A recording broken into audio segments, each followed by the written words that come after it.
22వ అధ్యాయము 11వ వచనం. అన్యాయం చేయవాడు ఇక్కడు అన్యాయమే చేయనిమ్ము, అపవిత్రుడైన వాడు ఇంకను అపవిత్రుడుగానే ఉండనిమ్ము, నీతిమంతుడు ఇంకను నీతిమంతుడుగానే ఉండనిమ్ము, పరిశుద్ధుడు ఇంకా పరిశుద్ధుడుగానే ఉండనిమ్ము. చాలండి. ఈ 66 పుస్తకాలను దేవుడు తన పరిశుద్ధాత్మ ప్రేరణతో సుమారు 42 మంది ప్రవక్తల చేత, భక్తుల చేత, అపోస్తుల చేత రాయించి మన చేతిలో పెట్టి మనిషి యొక్క బ్రతుకు పుస్తకంగా దీన్ని మనిషికి దేవుడు అనుగ్రహించాడు. దేవుడు తన సృష్టి ఎలా చేశాడు, మనిషిని ఎలా నిర్మించాడు, మనిషి కోసం తాను ఎంత కష్టపడ్డాడనే ప్రతి విషయాన్ని ఆది కాండంలో సుస్పష్టంగా రాయించాడు. అలా ఒక్కొక్క గ్రంథాన్ని ఒక్కొక్క విధానంలో, ఒక్కొక్క జనరేషన్, ఒక్కొక్క తరం గురించి, ఒక్కొక్క తరంలో వారు ఏం చేశారు, వారు ఎలా బ్రతికారు, వారు బ్రతికిన విధానానికి దేవుడు ఎలాంటి తీర్పు, ఎలాంటి శిక్ష అనుగ్రహించాడు, తన మాట వింటే దేవుడు ఎలాంటి సౌకర్యాలు కల్పించాడనే విషయాలు సుస్పష్టంగా ఈ 66 పుస్తకాల్లో రాయబడింది. చివరి గ్రంథమైన ప్రకటన గ్రంథంలో దేవుడు ఏం చేశాడో తెలుసా? భూమి మీద మనిషిని నేను నిర్మించాను, మనిషి నా మాట వినడు, నా చేయి జారిపోయాడు, చేయి జారిపోయిన మనిషి ఇంకా అలానే ఉంటే, ఇంకా అలానే బ్రతికితే నేను ఏం చేస్తాను అని చెప్పడానికి దేవుడు చెప్తున్న మాటే ఇది. ప్రకటన గ్రంథం 22:11. అన్యాయం చేయవాడు ఇంకనూ అన్యాయమే చేయనిమ్ము. నువ్వు ఎంతకాలం అన్యాయం చేస్తావో చెయ్యి, నేను ఇంక నీకు చెప్పను. ఎందుకు? ప్రారంభం నుంచి చెప్తూనే ఉన్నాను. ప్రారంభం నుంచి అనేక భక్తుల ద్వారా, ప్రవక్తల ద్వారా, అపోస్తుల ద్వారా చెప్తూనే ఉన్నాను, ప్రకటిస్తూనే ఉన్నాను. ఏమని? అన్యాయం చేయొద్దు, నీ ఎదుటి వాడిని, నీ సహోదరుని దోచుకోవద్దు, వాడిని ప్రేమించు.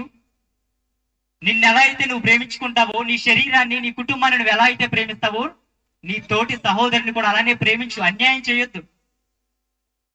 దీని గురించి మాట్లాడాడు, ఎన్నోసార్లు బోధించాడు, ప్రకటించాడు. అయినా ఈ విషయంలో మారవా? సరే, నువ్వు అలానే ఉండు, నీ జీవితాన్ని అలానే కొనసానివ్వు. అన్యాయం చేస్తావా?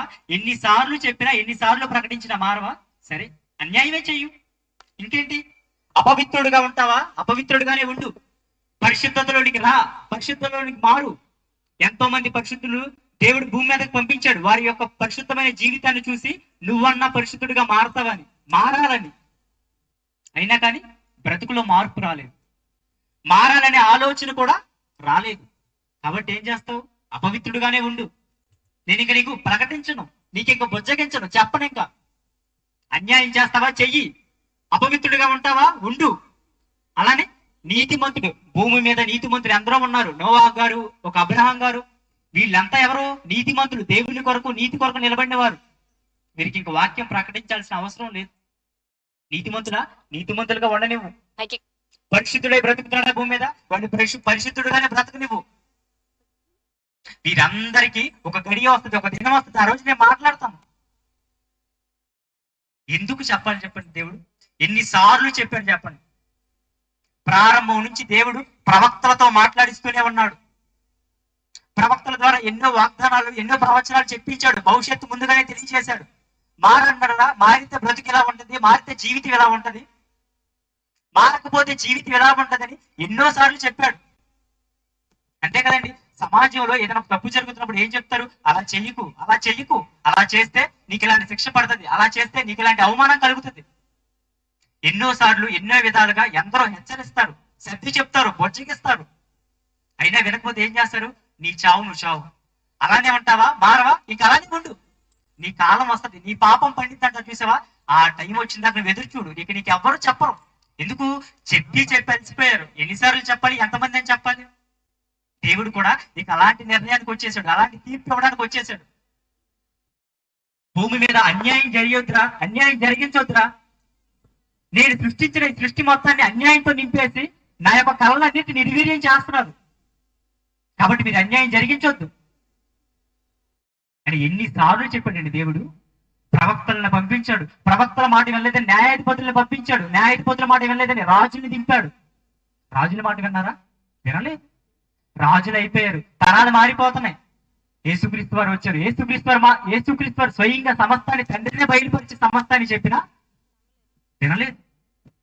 యేసుక్రీస్తు వారి తర్వాత అపోస్తులుగా 12 మంది వచ్చి ఎంత జ్ఞానం చెప్పారండి, ఎన్నిసార్లు చెప్పారండి, ఎలా బ్రతకాలి, వారి జీవితాలను మాదిరిగా పెట్టారు. కుటుంబాలను విడిచిపెట్టారు, సమస్తాన్ని విడిచిపెట్టి నీతిగా ఎలా నిలబడాలో, నీతి కోసం ఎలా బ్రతకాలో, పరిశుద్ధులుగా ఎలా ఉండాలో, నీతిమంతులుగా ఎలా ఉండాలో సమస్తాన్ని కళ్ళకు కట్టినట్టు చూపించి బ్రతికారు. అపోస్తులు కానివ్వండి, ప్రవక్తలు కానివ్వండి, భక్తులు కానివ్వండి, వారి జీవితాలు మాదిరిగా పెట్టి చూపించాడండి. ఏ రోజు కుటుంబంలో ఉండి భార్యతో కాపురం చేసిన జీవితాలు కాదు వాళ్ళవి. కుటుంబంలో ఉన్న పిల్లలతో ఆలనాపాలన చూసుకుంటూ వారి సంతోషాలను అనుభవించేటువంటి తల్లిదండ్రులుగా ఏ రోజు వాళ్ళు ఉండలేదు. దేనికి? దేవుడిచ్చినటువంటి లక్ష్యం ఏదైతే ఉందో, దేవుడిచ్చినటువంటి ప్రాజెక్ట్ ఏదైతే ఉందో దానికోసం నిలబడ్డారు. నీతి కోసం నిలబడ్డారు, పరిశుద్ధత కోసం నిలబడ్డారు, నీతి కోసం నీతిమంతులుగా బ్రతికారు. దేనికోసం? మనకు మాదిరి ఇవ్వడానికి. మనం బ్రతకాలంటే ఎదుటి వ్యక్తి ఒక డెమో చూపించాలి, మాదిరి ఉండాలి.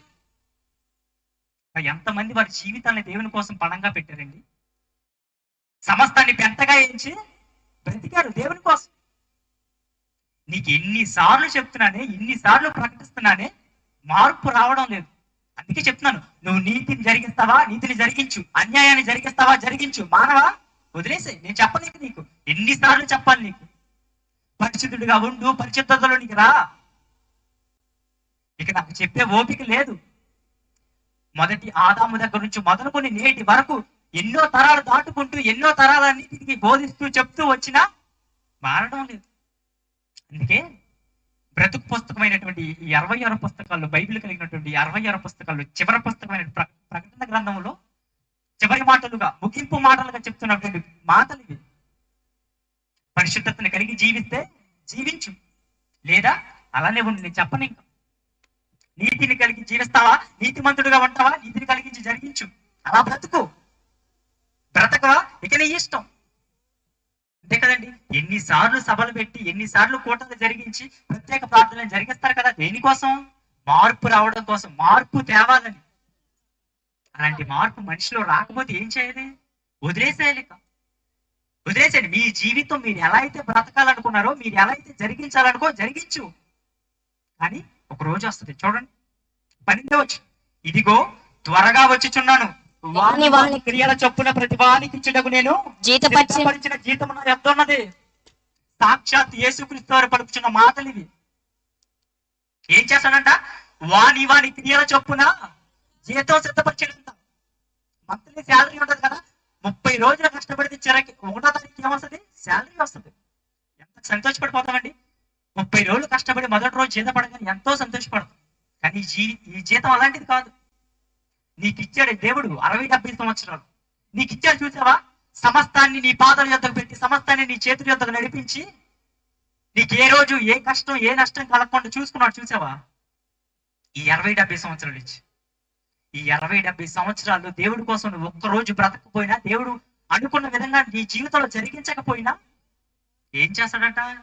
ఈ 60-70 సంవత్సరాలంతటిని కలిపి ఒక రోజు జీతం ఇస్తాడట. అదే చెప్తాడు, వాని వాని క్రియల చొప్పున ప్రతి వానికి ఇచ్చేటప్పుడు నేను సిద్ధపరిచాను. ఆల్రెడీ కౌంట్ అవుతుంది. ఎన్ని రోజులు వీడు నా కోసం బ్రతికాడు? 70 సంవత్సరాలు ఇచ్చాను. ఎన్ని సంవత్సరాలు నా కోసం బ్రతికాడు? ఎన్ని సంవత్సరాల కుటుంబం కోసం బ్రతికాడు? ఎన్ని సంవత్సరాల పిల్లల కోసం బ్రతికాడు? అన్ని లెక్కిస్తున్నాడు. ప్రతి దినాన్ని కౌంట్ చేస్తున్నాడు. నువ్వు ఎలా అయితే ప్రతి దినాన్ని 24 గంటలతో లెక్కిస్తావో, ప్రతి నిమిషాన్ని 60 సెకండ్తో లెక్కిస్తావో, దేవుడు కూడా నీకు ఇచ్చినటువంటి కాలం ఏదైతే ఉందో 60-70 సంవత్సరాలు, దాన్ని అన్నిటిని కౌంట్ చేస్తున్నాడు, లెక్కిస్తున్నాడు.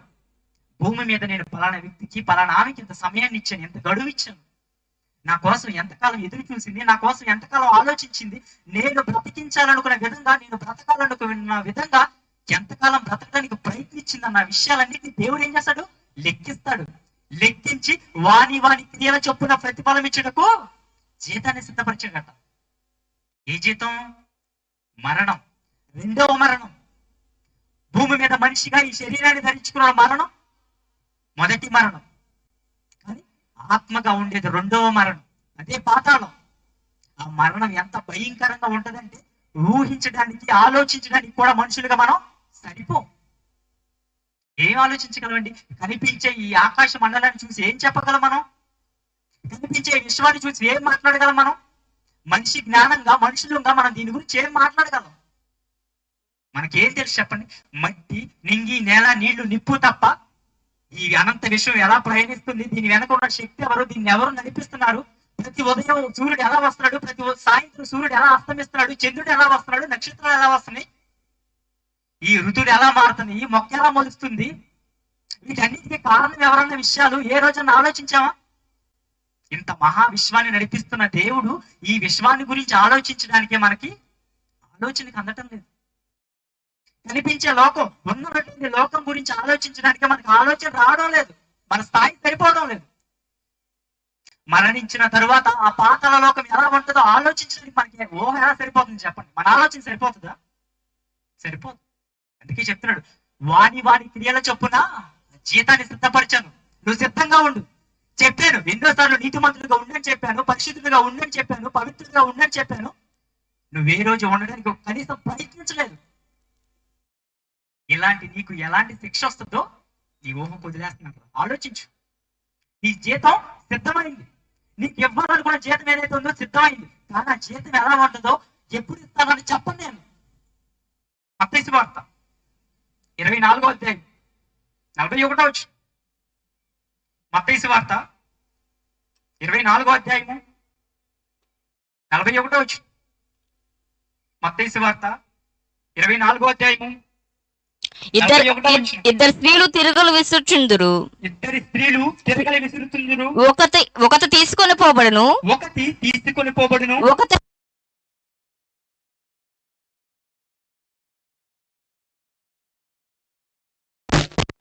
యేసుక్రీస్తు వారు రెండవ రాకడలో జరగబోయే సందర్భం ఇది.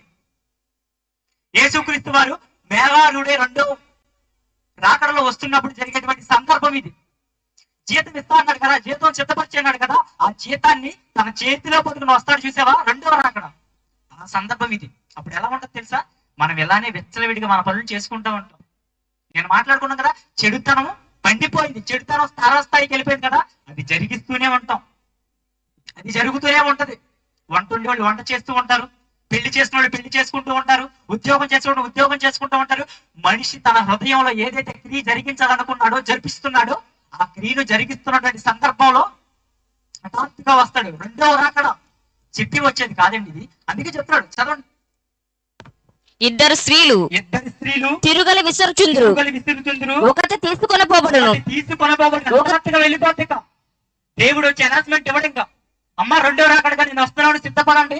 ఎవరైతే నీతిని జరిగించట్లేదో, పరిశుద్ధత కలిగి ఉండలేదో వారందరూ కలిగి ఉండండి, నేను వస్తున్నానని చెప్పడక. ఎందుకు? ఆది నుంచి చెప్తూనే ఉన్నాడు, ఆది నుండి ప్రకటిస్తూనే ఉన్నాడు.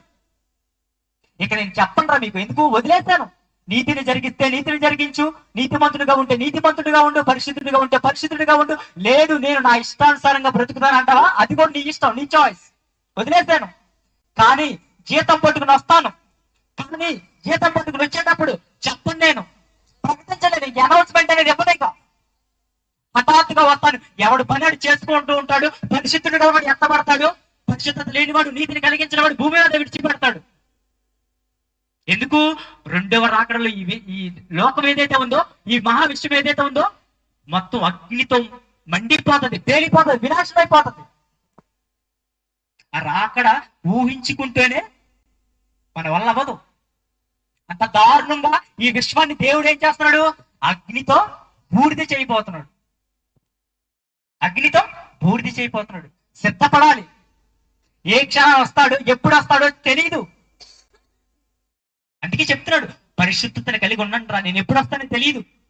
ఆ యేసుక్రీస్తు వారి శిష్యులతో ఒక మాట అంటాడు, నేను వచ్చి దినమేదో నాకు కూడా తెలియదు, తండ్రికి తప్ప నాకు కూడా తెలియదు. ఒకవేళ మనుషులుగా మీ మీద నాకు ప్రేమని నేను చెప్పాలనుకున్నా, ఆ గడి ఏదో ఆ తేదీ ఏదో నేను మీకు చెప్పాలనుకున్నా నాకు తెలియదు ఎప్పుడు వస్తాను.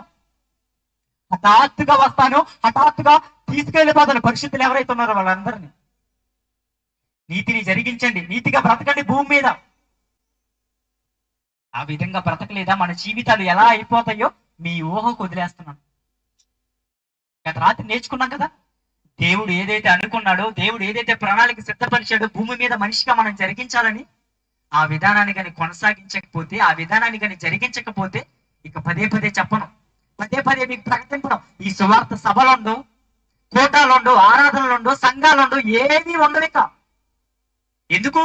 అయిపోయింది. ప్రకటించడం అయిపోయింది. చివరి గడియలు, అంత్యకాలపు పిలిపిది. నువ్వు విని మారుతావా? మార్పు తెచ్చుకుంటావా? తెచ్చుకో, లేదా ఇక నీ ఇష్టం. దేవుడైతే చెప్పేశాడు. ఏదైతే మనిషిగా తాను చెప్పాలనుకున్నాడో, మనిషిగా తనను కోల్పోకూడదు, తన స్వరూపాన్ని కోల్పోకూడదు, తిరిగి తన యొద్దకు తీసుకురావాలని దేవుడు ఏదైతే ప్రేమ కలిగి ఉన్నాడో ఆ ప్రేమ కొద్ది ముందుగానే రాయించాడు భవిష్యత్తును కూడా. ఏ తండ్రి చెప్పగలడు చెప్పండి భవిష్యత్తు ముందుగా? అరే నేను నిన్ను చంపేస్తానరా, నువ్వు మారని ఏ తండ్రి చెప్తాడు? ఒకవేళ తండ్రికి కొడుకు మీద అంత కోపం ఉన్నా, అంత బాధ ఉన్నా చెప్పడు. ఆ కోపం ఎత్తికి హఠాత్తుగా చూపించేస్తాడు. కానీ ఈ తండ్రి అలా కాదు, ముందుగానే హెచ్చరిక జారీ చేశాడు. అది మారండి, మార్పు తెచ్చుకోండి, మారడానికి ప్రయత్నించండి. నేను ఎప్పుడు వస్తానో తెలియదు, క్రీస్తు రెండవ రాకడ ఎప్పుడు వస్తుందో తెలియదు. మీరు మీ పనుల మీద మీ కార్యాచరణ జరిగించుకుంటూ మీ సొంత స్వక్రియలను జరిగించుకుంటూ ఉన్నారనుకో, అది మీ జీవితానికి నష్టం. మీ మరణం, ఇక రెండవ మరణం ఎంత దారుణంగా ఉంటుందో మీ ఊహకు వదిలిపెడుతున్నాను. ఆలోచించుకోండి ప్రియమైన దేవుని వాళ్ళరా. దేవుడు భూమి మీద మనిషిగా మనల్ని బ్రతికిస్తూ ఊపిరినిస్తూ తిరిగి తన యొద్దకు రావాలని ఒక సదుద్దేశంతోనే మనల్ని ఇంకా బ్రతికిస్తున్నాడు. మనం ఏం చేస్తున్నాం? కుటుంబం అని, పిల్లలని, ఉద్యోగం అని, వ్యాపారం అని, పంట పొలాలు, వ్యవసాయం అని వీటి మీద శ్రద్ధ పెడుతున్నాం తప్ప ఏ రోజు కూడా దేవుడి గురించి ఆలోచించి దేవుడి మీద శ్రద్ధ పెట్టే జీవితాలు కానీ భక్తి కానీ మనకు లేదు. భక్తి జీవితం మనకు లేదు. పెళ్ళైతే పిల్లలు, పెళ్ళైతే భార్య, పెళ్ళైతే భర్త, సమస్తం ఊహల మొత్తం వాళ్ళ మీదకి వెళ్ళిపోతాయి. బాధ్యతలు పెరిగిపోతాయి, బాంధవ్యాలు పెరిగిపోతాయి. వాటికి విలువనివ్వాలి, వాటికి సమయాన్ని ఇవ్వాలి అనే ఆలోచన మనిషిగా మనల్ని ఏం చేస్తుంది? దేవుడి నుంచి దూరం చేస్తుంది.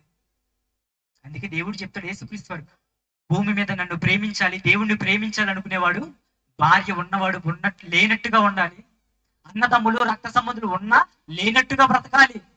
ఇది కూడా చెప్పేశాడు. నీ గురించి నాకు మొత్తం తెలుసురా, నీకు కుటుంబాన్ని ఇస్తాను, భార్యని ఇస్తాను, భర్తని ఇస్తాను, పిల్లల్ని ఇస్తాను. నీకేమైపోద్ది? నా మీద నుండి మొత్తం పోద్ది. నా మీద ప్రేమ, నా మీద ఉన్న ఆ భక్తి ఏదైతే ఉందో మొత్తం కోల్పోతావు.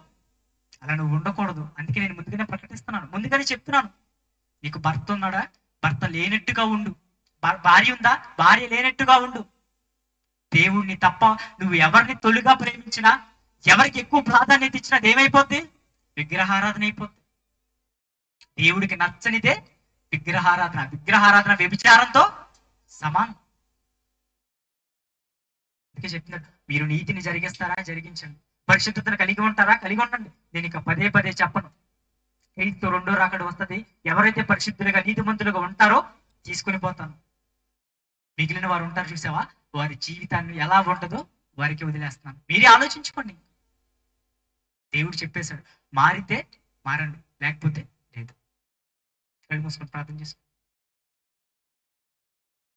మహాపరిశుద్ధుడైన మా కన్న తండ్రి, మీరు మాకు ఇచ్చినటువంటి ఈ కాలం ఏదైతే ఉందో ఇది మా ఆయుష్ కాలం కాదు, మీరు మాకు ఇచ్చిన అవకాశం అని మీ పిల్లలుగా మేము గుర్తించి, మీరు ఇచ్చినటువంటి అవకాశం ఏదైతే ఉందో దీన్ని సద్వినియోగం చేసుకుని భూమి మీద మీరు జరిగించాలనుకున్నటువంటి నీతిని జరిగించి పరిశుద్ధతను కలిగి ఉండి మిమ్మల్ని చేరేటువంటి భాగ్యాన్ని మీరు మాకు ప్రసాదించారు. మనుషులుగా మాకు ఎన్నో బంధాలు బాంధవ్యాలు ఉన్నప్పటికీ వాటన్నిటిని లేనట్టుగా మేము ప్రవర్తిస్తాం. మీరే మా ధ్యేయంగా, మీరే మా లక్ష్యంగా మేము ముందుకు సాగేటువంటి గొప్ప భాగ్యాన్ని మీరు మాకు ప్రసాదించారు. మా హృదయాలు తెరిచి మీ వాక్యాన్ని మా హృదయంలో నింపుకుని విధంగా బ్రతికేటువంటి గొప్ప భాగ్యాన్ని మీరు మాకు ప్రసాదిస్తారని నమ్ముతూ చేరుకుడు వచ్చిన పిల్లలందరినీ జ్ఞాపకం చేసుకోమని కోరుతూ వారికి ఉన్నటువంటి అవసరతలు మీ నామంలో తీర్చమని ప్రాధేయపడుతూ యేసుక్రీస్తు వారి అతి పరిశుద్ధమైన నామములో ప్రార్థనలు పెట్టుకుంటున్నాను మా కన్న తండ్రి.